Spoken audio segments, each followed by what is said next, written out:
المرسلين سيدنا محمد وعلى آله وصحبه أجمعين. أيها الإخوة الأفاضل، اليوم حول نهاية معركة أو غزوة بدر الكبرى، ما حصل بين المسلمين والنبي، سننتهي من هذا إن شاء الله. إيرو أم بحثا خلاص بونا شر بدر بكن. شر بدر ما بو دست بكرو كشتنو بريندار ورحاصل سركتن وبنكتن. سركتن كدست مسلمان بنكتن بو نسيب كافرة، حتى دبي كافر إيجا رافيان هر کس کی بجیکی داره یا خوش آشکرون فقیره، یعنی هر کی رؤسا وشاب چولا كاتبون تخمين نتكرن كو بكابن بني ورب عالم الوان خست سيصاد حب صحابية حفته حب جوان كشت، حفته حب أسير قرت مزني واتفاتن كشتن وارحاصل أوانا جي هما هر کس کی بجیکی دا تدي تزبي دمك بني يتخته هر کی بجیکی دا شيء عايزك تزبيات سري وهر کس کی بجیکی دا رافيا خاطر عالم آن درسك مزن داوان أوجب خدا قوته بدأ سركفتنا بدأ ما رسلت كذا يعني. طبعا شيء لابد أن نذكر: أثناء الحرب أنزل الله عز وجل معونة للمسلمين 5000 من الملائكة. فبعض الصحابة يقول: كنا نرفع السيف قبل أن يصل سيفنا إلى رأس الرجل، كنا نرى بأن رأسه قد طارت. إذن كانوا يقولون كنا نشعر بشيء. أتوا بالأسرى، ومن هؤلاء عباس عم الرسول صلى الله عليه وسلم، حينما يأتون به إلى النبي فينظر إلى الذي أتى به في الأخير، يقول لرسول صلى الله عليه وسلم: هذا لم يأتي به، كان هناك واحد آخر أبيض طويل وهكذا، أنا لا أراه الآن. فالصحابة الذي أتى به يقول: أنا أتيت به. فالرسول يقول: اسكت فقد أعانك الله بالملائكة. خلاص اسكت، يعني لا داعي أن تسكت، خلاص نعرف ما هو القصة. فالله عز وجل أنزل الملائكة معونة لعباده. تشتكي دني وقت بي حربهانه ده خدا عز وجل 5000 ملائكة شان سروك يوان مظلم واجه حضرت جبرائيل، يعني حاتم 5000 هاتن. إجا صحابات بيشن جانا مشهور بلند كر بريك شوري ما بقيجا كافر ما بالاغدا سريد شو نقشتيكي چوا شو لا يفهم كرن كو خدا عالم ملائكته شانه وضربوا فوق الاعناق وضربوا منهم كل الفاندرات قسن الفرات قسني انا واجهت كرن. حتى هناك جوان اسير داني اسير خدانين يك جوان جي عباس اب پیغمبر بو اسير. وقت عباس انين صحابه کی پیراهاتیه که کلی و کامل نگل که ظلامه کی مازمنه. عباس پیغمبر رد بجا محمد والله ابيكم اناني نبي ابو يكي دي هبول يكي وا تديم كرديد بين ظلامه كي وا تمام وميرك مازم بو ابياننا يعني يكي دي بو او صحابه دو والله اسبو پیغمبر دو ايش لبسك له خدای عالم ملائکت اشتراش نگی غدا قبل اسكت بس خبر نده خدا ملائکت اشان و ملائکت ياردمات کرد، يعني دنگ هناك خلاص امزان مساله چیه نعمت خدای تکریه نك قیر نبي والله اسم هرت نبوي ظاهرا تشخاد بقيتمتني ولا خدای ملائکت اشان و ملائکت مقرقاوي قرت انه تنكاري بعباس يعني امبيشن، ولكن پیغمبر گوش بسکر خدای عالم ملائکت اشان و ملائکت عالی کاریت کرد. يعني إنسان كنيزيك خدا به رب عالم ربك رحيمة غفورة كريمة عبد خوي أهل إيمان إجبير وناك ملائكة يجمعات شنا ياردما وانتك. أمر آخر: بعد انتهاء المعركة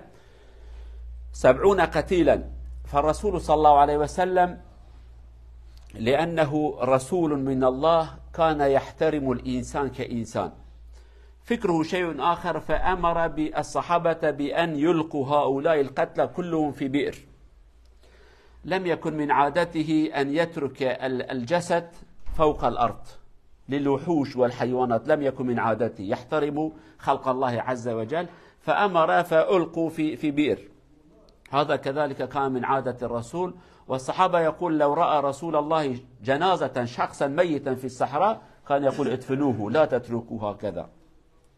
ولكن اليوم نرى بالعكس، يحرق بعضهم، يرموا في هنا ويرموا هناك، أمور أخرى لا يليق بالمسلم.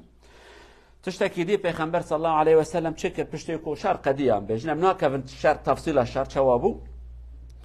حفته حب كافر هاتنا كشتن. عادتك پیغمبر جهبو صلى الله عليه وسلم جنازه كافر بونا آن مسلمان بونا بدفن نديش تقو دفن بكن،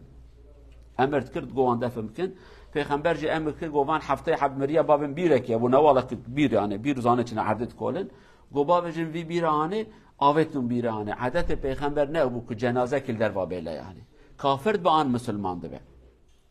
فکراوی خراب به آن فکراوی باش به او تشتکیدی لاف بدن خدا چه کریه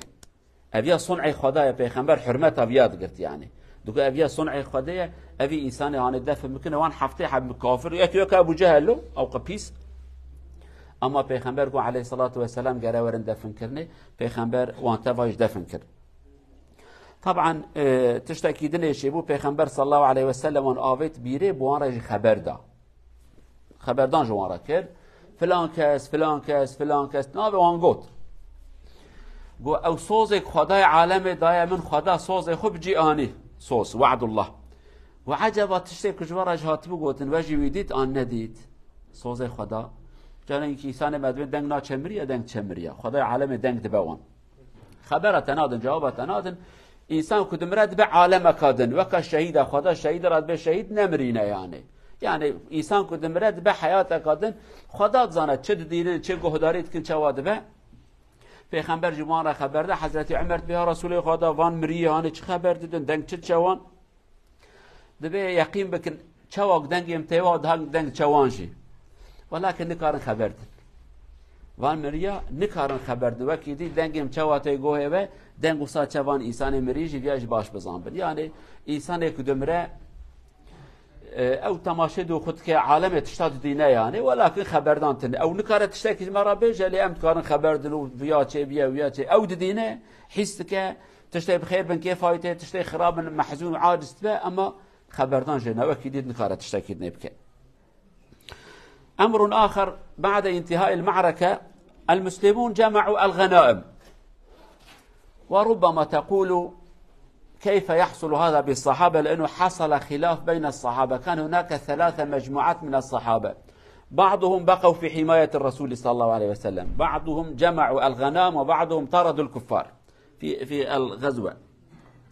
فالذي جمعوا الغنائم قالوا هؤلاء غنائم نحن جمعناها فهي لنا الغنيمة لنا الذي طردوا المشركين قالوا المفروض يكون من حقنا نحن طردناهم الذين كانوا في حماية الرسول قالوا لولا حماية الرسول لجمعنا كنا نحافظ على الرسول حتى لا يأتيه مكروه فحصل خلاف بينهم كانوا جديد في هذا الأمر لم يحصل معهم مثل هذا فالله عز وجل أوقف وقال الأمر كله لله والرسول سيحكم واعلموا أن ما غنمتم من شيء فأن لله خمسه إلى آخر الآية الله عز وجل بين الحكم قال خلاص ليس لك ولا له ولا له الأمر بيد الرسول وقال كيف تتصرف ما جمعوه من الغنائم خمسه للرسول الرسول يتصرف فيه لنفسه لليتامى للفقراء يعطي كيف ما يريد 1 من 5 والباقي الرسول وزع بين المجاهدين الذي عنده دابة يعطيه أكثر الذي لا دابة له يعطيه أقل فهو وزع وبعد ذلك انتهى هذا الأمر خلاص مرة أخرى لم يفتحوا خلال الحروب التي حصل بينهم لم يفتحوا هذا الأمر وكان هذا شيئا جديدا في حياتهم فالله بين وفصل لهم تشتكي دنيا بشتكو حرب قدية مسلمانة غنيمة وزانة چنا غنيمة بكردي يعني مال حربه توبتكن تشتكو كافر درافن حسبه وان دافه وان پره وان سلاحه وان جله وان چه هبن غنيمة أبا مال حربه يعني توب كرن جا صحابه بهفكتن امنه ايته جوي رايه جمرايه 3 جروب صحابه چيبون بلكي جوارن كي غريب ورا چما صحابه بهفكتن هجا نو بون وان تشتا باش نظام بون هجا نو شرع مشارطه كره نو انسان تن كشتنه نو اسير دسته وندا چيد بن معلومات نوت كبه دسته ون هجا چكي سات تنبو جنودا دولتا اسلاميتي اوا كرن قلب تشتا جنودا مسلمان فرد بون هناكي صحابه ابيكم دو كافر كتم برای واندان گروه کیش مال توب کردن غنیمه گروه کیش دو جن پیغمبر تسکن محافظه نوبت آید گرتن یعنی تشک پیغمبر نبه ابيكم مال آنین گولا حق ما توب کریه وان حیوان و وان وی تشتهانه گو حق ما اول که لکا پیغمبر جن پیغمبر سکنین گو حیرا حق گو ما امجبونه تشتک پیغمبر نبه ام نات ما نکر ما اشکار بکم کرا ام ترسیان که ام وارن پیغمبر بتنه بین یک وره پیغمبر بکشه اوه که برای کافرادان گو ما برای وانده در وچت کار بکم بکرا گو حق ما یعنی جار عوله شكي دنگي وان بلن بو ازب بمتيب بيشترى جمرة فردا ويدا جارنا صحابه نونا خدا عالم عز وجل دبي فكره خو بيجن داود خازن بيجن چه نتيجه چیه داوی اگر تشتكي بخير چه بو نبو خدا عالم به تمام بسكن از قرار دم نگشتن تشتكي جا فهم نكرن پیغمبر تشتكي نگو جوارا رب عالم آيات قرآن شان قلت تمام تطوب كن پیشا پیغمبر مال تفاني تشكن دنگي نكرن خلاص امر خدا کس کی نکاره اعتراض بکه خدا گو اف مالک ودای پیغمبر اف مالک وانی کتی دسته و 51 آ پیغمبره ج 51 5000 به هزار کی آ پیغمبر پیغمبر چی که کی مصرف خالتینه یتیم را سیوی را فقیر را ابن سبیل انسان محتاج خزینه دولت مساکن بجن خزینه یعنی بانک مرکزی جرات بجن مرکز بانکاسی اویا آ مرکز پیغمبر و علیه الصلاة و السلام 51 که بعد از پیغمبر جبلات که یعنی و عادت کی پیغمبر پرایش توپ نت کرد یعنی دبی قاصد چیا کی بکات دست من سیرو در باس نبود تشتک تب ولات کم اف پیغمبر و علیه الصلاة و السلام لی خدا گویی مسئله اوکنو 51 آ پیغمبر 4 دمینه ابد نشته ناوان دبلاب کی پیغمبر قانون کی جوان ادا درخستن گو اوه که سوار بنت دی سیار هنه پیا هنه سوار تدی بری حسبون آن عربات هه وقت تب تخصیه خارجی کی مصرف جرا لازمه بنزین الفرا بوم هه و نظام چه هه مصرفن وی وقتش حسبایی هبو اوه که سیارن اوه خواه حسبان و دوانه پیغمبر ده پارا داون یک پارا و یک پارا حیواناوی حیوانی بمره چه بکه فقیرو نوصاش بری کاوید چه ام جرا لازمه مصرف حیوان لازمه گود دوش خواه حیوان را سیار را پاره کیج انسان پیارا یعنی ج 51 آ پیغمبر اود نش پیغمبر نواته وادا بلاکر اویاجی صلی الله علیه و سلم خدا عز و جل تسلیم پیغمبر کرد او ولا دفتر اوی مساله غنیماجی مساله مال حربه جو ساکن هات گرتن هدی قیر و شرنات کن هدی اول را اول فهم کن مساله چیه کیه 51 تبدی پیغمبر پشت پیغمبر وکی دیجی سیار دو پیا یک جوان را و هنکی تشتکی دیجی هه بلکی خدا بکن نصیب بجانک بیجن هنک صحابه اگر کو پر قهرمان بن دشاردا پر میرانی مازن کربن زرارا که مازن نیاره خستبن سروک مازن دکاره پاره کازیده بده که بجاج حق میرانیت تجوان هنی که صحابه انسان جسارت بکره یعنی چنا به یکی قهرمان کی پر قهرمان و فقیر کی مروان تی خوکه هف جانا لازمه تجي قهرمان بيجي عفر كيف يبيني يعني وكا شكرا كي جبوني ميرانيوي لو انا برتشتكي مازن كريه ابياجي پیغمبر صلى الله عليه وسلم في شكل بلاكر طبعا انتهى المعركة فالرسول صلى الله عليه وسلم انظروا إلى خطاطه وعقله الكبير فبقى في بدر 3 أيام لم يعد مباشرة وهذا فيها دلالة كبيرة على أنه حصل على النصر وإنه غير خائف وإنه يتحدى الظالمين أن يأتوا خلاص الرجل الذي له ثقة بنفسه حينما يعمل شيئا يبقى في مكانه يقول أنا هنا الذي يعترض فليأتي ولكن الذي لا يثق في نفسه حينما يحصل على شيء يهرب به مباشرة فالرسول بقى هناك 3 أيام حتى الناس يعلموا ويسمعوا قد قال إذا عاد الرسول مباشرة قد يقول بعض المشركين نحن جهزنا أنفسنا لأن نعود إليه ولكنه هرب لم نلحق به حتى لا يقال هذا الكلام فالرسول بقى هناك 3 أيام وبعد ذلك توجه إلى المدينة تشتكي دنيا بشتك شرق ديا پیغمبر صلى الله عليه وسلم 3 روجا لميدان ما 3 روج جي شهر 3 روج 1 2 3 بلکه اشخاص بجده چه عجله چه ماند ها چه 3 روز چه مالوی سکنان دی گرماهانه و شرهانه زبان درس سیاسی بوده درس مازن اگر پیغمبر در حال بات عمل حسب قصر بود يلا مشمول كشت باز نهرن ملت بقول محمد والله ما فرصتك قد دسته ليه كافر خطوب كجار قدي ورم شربك انت رافي ابوشي كسك بيدان تنبو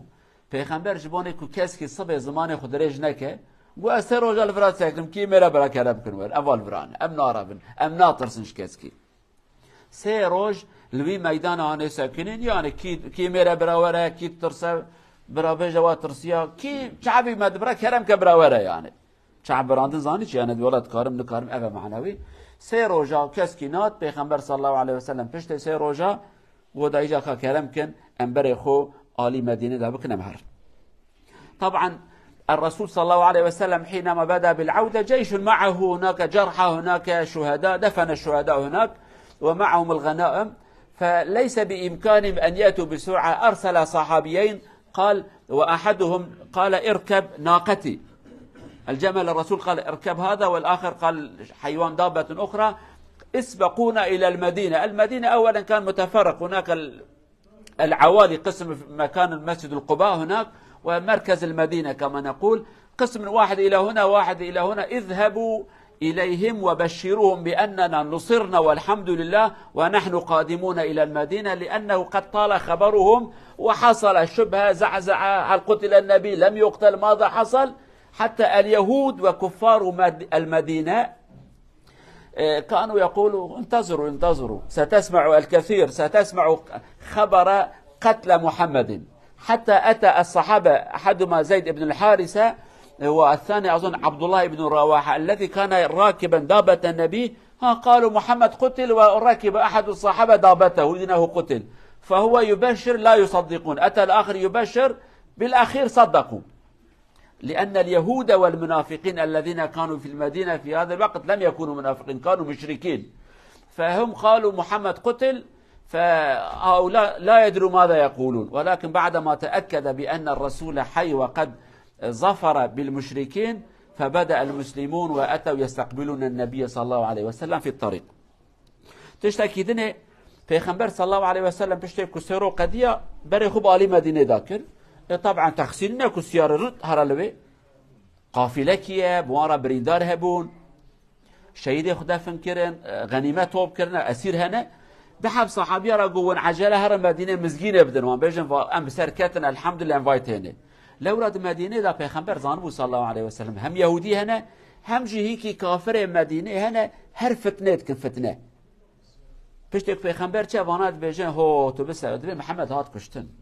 وميران نديت يا انا وان مشرك مكي هنا يا تشتك نيشتنا يعني. هر ترسا كيكات نابا مسلماني فقيجي مسألة نا تلفون هي نا خبركي هي كبجا كدا چون چاو بتشتكتنا چونه ونظان مسألة چيه. مسلماني فقيرة قسمك جوان محجوب بونه فديت كل يا شر شيء ببا پیغمبر ورا كشتن امجل فراس ساكنينه ما نظام بو شر هي ورحاصل بروبلما كمازن بو وقت وان هر دو صحابيه پیغمبر وانشان گو هر مزگینی بدل مدینه بجم هاتم سلامتی یک جوان جی لدوا پیغمبر سیار بیه حشترا پیغمبر سیار بیه هاتن گو محمد هات کشتن دوا یک سیار حیوان سیار بیه اوج شو يعني فقير وشقاتيد في والله پیغمبر الحياة ام سركته كافر رفيان بحفتي حب كشت حفتي حب اسير نا ادبي خرف يا بيا نزانت بيتشه دبي عاقلين ناف هفكتي يا بيا اشترسان نزانت شدبي هف افيدنيتي اوج عيني تشتبه الحيرة والله مسركتنا الحمد لله پیغمبر مشاندي اجبوني امزگين ابدن وارحاصل حتى يقين ذكن له حتى وك يقين ذكن لو راك يهودي وكافره بريا خبردان بلا كريا خدا كتنشب كيف فقيره ادبي يا راست به فقيره بنيتها شر نچون بنيتها كاروان چون كتنا وحربه او حزار حب هاتنا حزار حب انسان شروان وانا شي بنيتها شر نچوبون يعني الدل وان دا ترسكي چيبوك براسي مصيبت كات بسر بسلمانا لو ما پیغمبر زو خبرشان گو بروي خبرانه فتنه هانه ام تركير بين ددي قودي اف خبردان وسوسانه اف خبردان درو بلا نبه ور حاصل اف خبردان درو هات تفانده ابياشي مصيبت يعني نعمتك ديبو حتى وان كافر هانه خصوصا كافر نه يهودي كافر اشتوك پیغمبر هات وتوي هفته حب اسير هاتن والله الله تماشا كرن او اجا ترس كات ليوان اشتوك ترس كات ليوان رابون بو مسلمان اما ظاهرا بدا يقبول مسلمان قسمه كيجوان عبد الله كوري سلول مازنه منافقه هنا كيجوان براسي بو مسلمان دي يقين كرن اسلام حقه هنا كيجي قول ام باشه و بجن مسلمان بلا ومصيبه الدنيا فرم براتشتك نيسرم او بو منافق وبو بلا سري پیغمبر عليه الصلاه والسلام اما چه فرصت هبو بنزين ليت كرن چه هبو بنزين ليت كرن بخير مساله اون بجن پر اجاره پیغمبر عاجز كرن عليه الصلاه والسلام بزمان خو زمان خو شرفه پیغمبر درش كرن ناموسای درش كرن جناي درش كرن يعني پرتشته بيست كرن ام درس اون بجن ان شاء الله ورحاصل اوجبون خو كرغو ام مسلمان واشترسا زور سلمان بو قوته سركافره كتب مشركه مكيب بندسبون ورحاصله كلام او جيب درسه كمازن. شيء اخر بعدما أتوا إلى المدينة كان معهم 70 أسرى، فالرسول صلى الله عليه وسلم استشار الصحابة قال ماذا نفعل بهم؟ كان هناك رأيين، رأي قاله أبا بكر رضي الله عنه قال نفتهم يا رسول الله، خلاص خلي يدفعوا الفلوس حسب كل حسب مكانته وإمكاناته المادية ونطلق سراحهم، أقاربنا لا داعي أن نقتلهم، نستفيد من المال وهم أقاربنا قد يهديهم الله عز وجل. وعمر رضي الله عنه قال لا نقتلهم، كل واحد يقتل قريبه حتى يعلم الناس بأننا نحارب لله عز وجل، علي فليقتل فلان وحمزة يقتل فلان وكل واحد يقتل قريبه حتى الناس يعلموا بأننا لا نلام على ما فعلنا، عملنا هذا لله عز وجل، لا يأخذنا في الله لومة لائم. فالرسول صلى الله عليه وسلم قال لهم كلام، قال لو اتفقتما على شيء لأبا بكر وعمر لما خالفتكما، ولكن رأيك هذا ورأي هذا وأنا أميل إلى رأي أبا بكر، فمال الرسول إلى رأي أبا بكر وقال نفتيهم كل حسب إمكانه المادي. وكذلك قال الذي لا مال لديه فليعلم 10 من أطفال المسلمين القراءة والكتابة وبعد ذلك نطلق سراحه. هذا كذلك خطة سياسية بعيدة المدى تعلم الناس القراءة والكتابة. لم يكن أهل المدينة لم يكن عندهم القراءة مشهورا، ولكن أهل مكة كانوا يقرؤون ويكتبون، فاستفاد منهم الرسول بهذا الأمر كذلك. پشتێک ئەسیرە ئانین مەدینە ئیجا مەسەلە کاتن هەفتەی حەب ئەسیرن ئەم چ بکەن چ نەکەن فرداوەدا جارە عەولە هیچ نەزانە چ بکەن. پێغەمبەر گو ئەم چ بکەن گەل و سەحابیە ئەبوو بەکر گو یا ڕەسوڵی خوا کو ئەس بم ئەمێ ئەسیرە بپەرە برا کی پەرە ئانی ئەمێ وان بەرتن ئەمێ هەرێکی بێژن مەسەلە ئێک پڕ زەنگینە برا ئەو قەسابینە ئێک فەقیرە برا ئەو خەبینە ئەمێ پەرە جوان بستین فدیە یانێ ئەو برا هەرن لەورە بۆ ئەقرەبای منە بخوازن نەخوازن ئەقرەبای منە کوشتن ئەوان تشکی ناکە بە بەریکامە ام پرج وان بستینن عالی که پرج مرا باشه احتیاج مجه هست عادت دویا بلکه خدای وان هدایت کرد یعنی ایجاب ناکم نکن اقربای هفش بسما به من برای وان تشته و ساکنونه یعنی حتی عباس آب پیغمبر حساب کرد و عباس آب یعنی صحابی که هی کره مسلمان باوی کافره و حاصل فی شکل هانه عمر گو نا عمر کره خطاب گو والله متوا بکش چما عمر تی بکش قربا گو حیرا بر هر کس دانه و مجبور خدای شرط کن اقربا پره مرتنه یعنی هر کس کی مرا خو برا بکشه علی فرانکس برا بکشه نابي بري حضرت علي تشبو عقيل او اسير كتبو قبر او بكجه حمزه قبر عباس بكجه مثلا از فلانكس بكجه مركز كي مربي قبر بكجه برتفكي كافر بزان بن امجبونه خدای شرط کن پیغمبر صلی الله علیه و سلم گوتنا که مشهور گو اگر یا ابو بکر و عمر فکره و یک به از وکا بجم لیتویات بجی تو وهاد بجی مادام فکره و نه یک از وکا ابو بکر بجم والله پیغمبر وکا ابو بکر قرار داگو برا فدیه به یعنی ام کی پرانی ام وان سربس بردن لهنک هبون پره وان تنبو فقط زانمو بخاندانا بنفساندانا پیغمبر گو اوه خوینن د نفسینن جی شرط بردانا وان هر کس کی دی حبزارو که مسلمانا فیر نفساندن بکه خواندن و نفساندن اما وان سربس بردن اوقوما یازما یعنی ولا اوجی شرطا کیدن بو اوجی تشتکی پلانا کپر خوش بو لورا ملت مدینه خواندن وان تنبو هر شر بو مدینه مکه تجار بون دچونو دهاتن دنیا دیت بون یعنی ملت مکه باشاری بون و ساکن رو بیش ملت مدینه گندی بون فقیره اوه مکهش بر خواندن و نبو پیغمبر گو کی پریتنه دی حبزارو که ما مسلمان و هین نفساندنه بکه خواندنه بکه سربست علم پریاکو مهمه پیغمبر صلی الله علیه و سلم وی تشتهانه کر نبیایش بیروانه کن يعني طبعا حصل امور كثيره نحب ان نقفز عليهم وهناك من أهل الأسرى من أراد أن يقتل النبي غيلة اغتيال النبي أتى أحدهم إلى النبي وابنه كان أسيرا وسمه مسموم فهو قال يعني لو تطلق صراحة ابني فابني فقير فالرسول صلى الله عليه وسلم الرجل الذي هو اسمه عمير بن وهب فالرسول قال له هل أتيت لأجل ابنك قال نعم وهل غير ذلك قال ما هو السيف معك قال السيف لم ينفعنا بشيء فالرسول صلى الله عليه وسلم قال أنت وصفوان ابن أمية اجتمعتم في مكان الفلاني واتفقتم على هذا الأمر على أن تأتي وتقتلني وإذا قتلت بعدما تقتلني صفوان سيحافظ على أسرتك ويقضي ديونك أليس كذلك؟ فالرجل يقول أشهد أن لا إله إلا الله وأنك رسول الله، والله لم يشهد أحد غيرنا أنا وصفوان، ولم يشهد أحد على هذا الأمر، فما دمت تعلم هذا فإنك رسول الله، فيؤمن. فالرسول صلى الله عليه وسلم يطلق سراحه، وهو يأتي إلى مكة ويدعو الناس إلى الإسلام، ودخل عدد من الناس على يده في الإسلام. طبعا وان أسيرك هات هناك جوانجي فقير بون، هناك جوانجي أم بيجن إمكانه وان بلكي هبو تنبو. يك جوانجي هات ناوي عمري كوري وهبة، عمر قو أزهرم بيغمبر بكش بكردي اختيال شيء، اختيالات تركيا ملي سوي قاصد، اختيالات شيء وجدوا اختيالات بعربية بجم كردي تنا يعني أزهرم بيغمبر بكش أبيا تشكر بسمامة كيها بو بسمامة زنجين بو جي بسمامة أخرى قو والله لا يجي أسيرة دسة بسلمانة ده فقيرة جي قو والله هي أسبسكي دين دارم دين منها او زاروك ماروك من بچوكن اگر نج دين مبونا نج وان زاروك من بچنا محمد بكشتا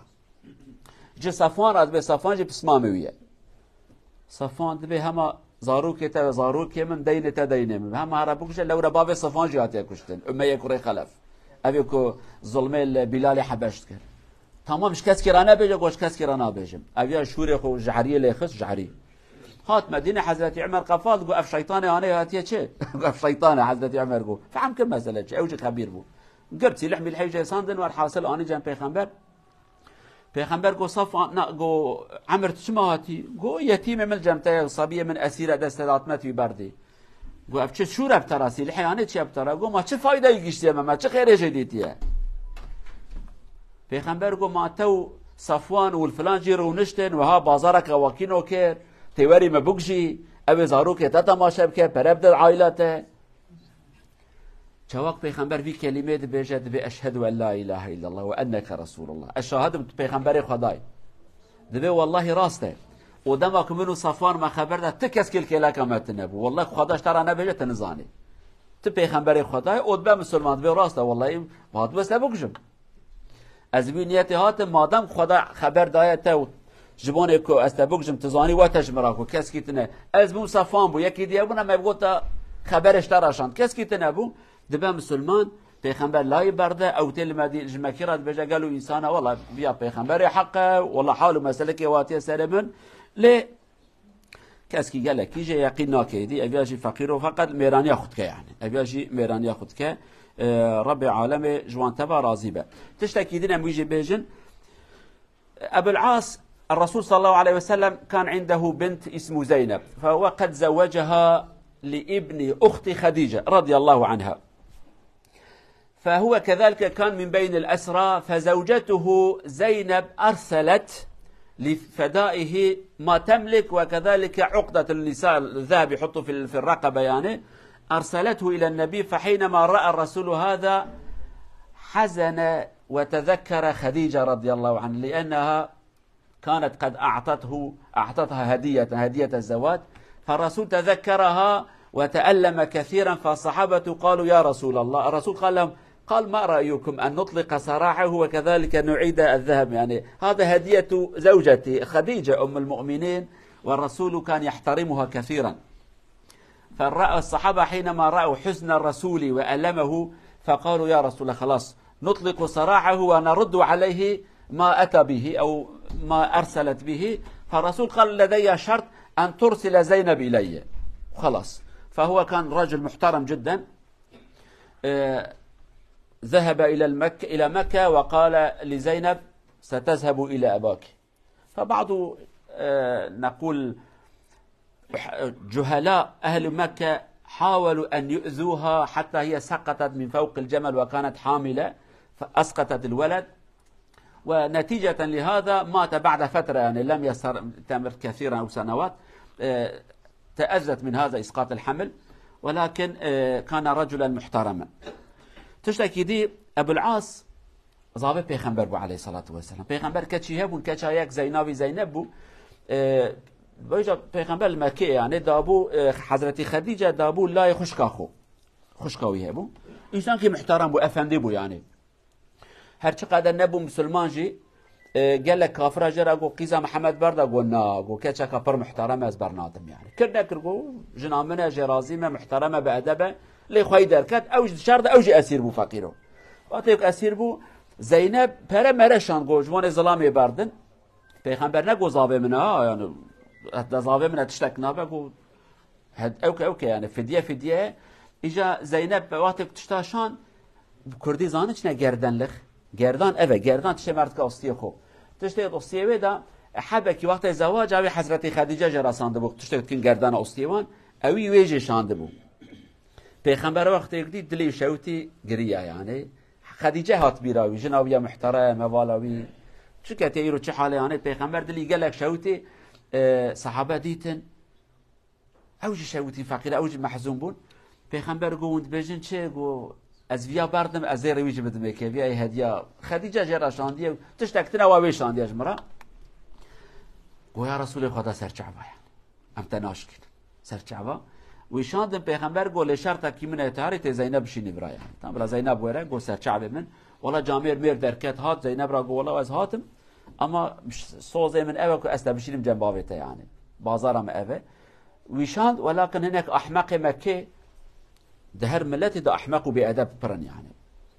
وتجود شيء لحسبي سيار كنا لدفي سيار كنا وار حاصل كبر مبرا أبتنا تشكرن فقيرة زينب كانت خواري سر حيوانه هاني بحمله بو يعني صبي زكي ده بو تمام نبو كابني كان ما يبو أو صبي يعني كات إجهاط بيجن يعني كات فقير صبي جبر شو حتى انكي كتابو هاد بند به هند جنا أبو سفيان دي قال كش بيخمبر حسند كده دركت بملات راكر قيرقير قو تشبي ادب فديناكن وشوا دست خلجنا كي بلند كن هندا قاتل حمزه يعني باشي زينب اني خواري قور قوميرا تشكريا برابكن علاقه مجموعتنا امجن قاز نايل كسكي بادب الله برتبك اوج لي خوي دركت ور حاصل فقير زينب بريندار بوزاروكي كد كان رو باش وجاركادي چو جبي برينداري هاني جي بيمر پشت چند ساله باش نبو حتى كمر رب العالمين جوان تبا راضي به إن شاء الله. إلى هنا نكون قد وصلنا مختصرا إلى أحداث غزوة البدر فنرجو الله عز وجل أن يعيد إلينا مجدنا وعزتنا وكرامتنا وأن ينصرنا على من عادانا إن شاء الله. ابقوا في حفظ الله ورعايته أمانة خدابا حتى مهبد الدين. السلام عليكم ورحمة الله وبركاته.